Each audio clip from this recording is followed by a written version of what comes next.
Hindi ko agad naintindihan noon kung gaano kalakas ang mga salita.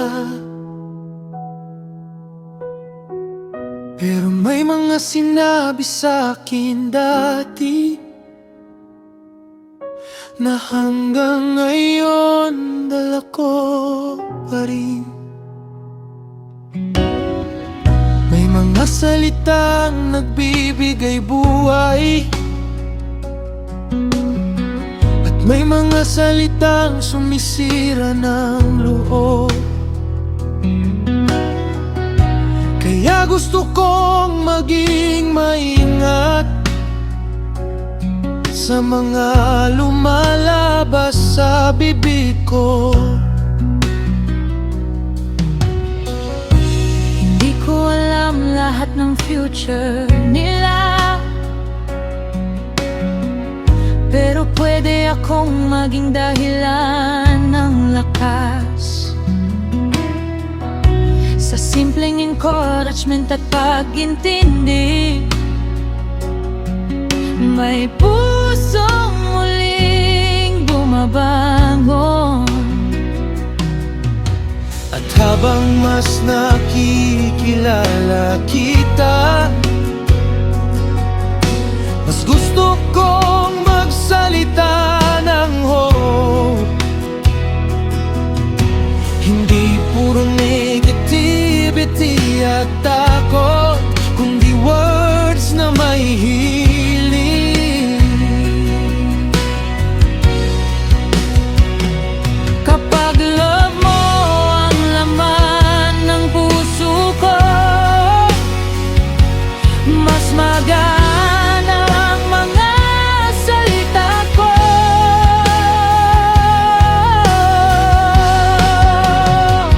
Diyos ko, magsasalita ako ng pagpapala sa mga taong inilalagay mo sa buhay ko. Sa bawat pagod at sugat na dala nila, gamitin mo akong liwanag. Magsasalita ako ng pagpapala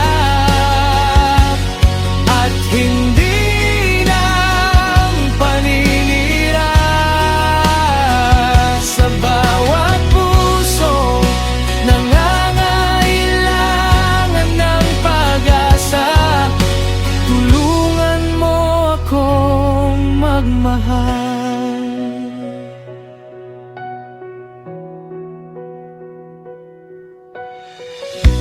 Ayoko lang maalala dahil sa achievements o success ko. Mas gusto kong maalala bilang taong nagbigay ng peace. At kung may maiwan man ako sa mundo, sana words na nakapagpalakas ng iba.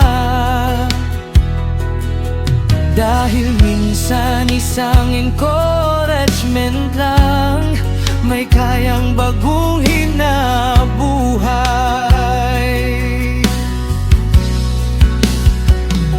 Kapag grace mo ang gumagalaw sa akin, mas marunong akong magbigay buhay.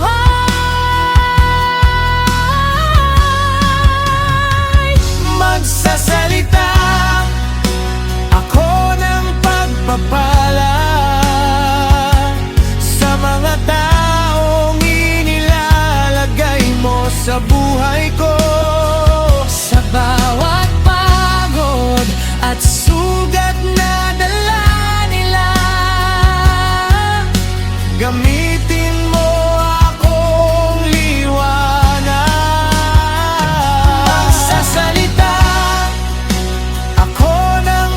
pagpapala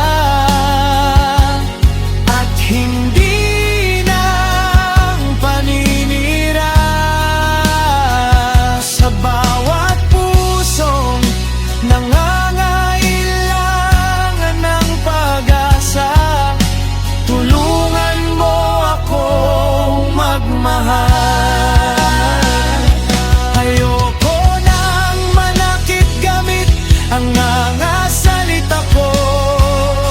Ayoko nang magkalat ni negativity sa mundo. Gusto kong maging boses ng pag-asa sa mga taong pagod na naduduwag na.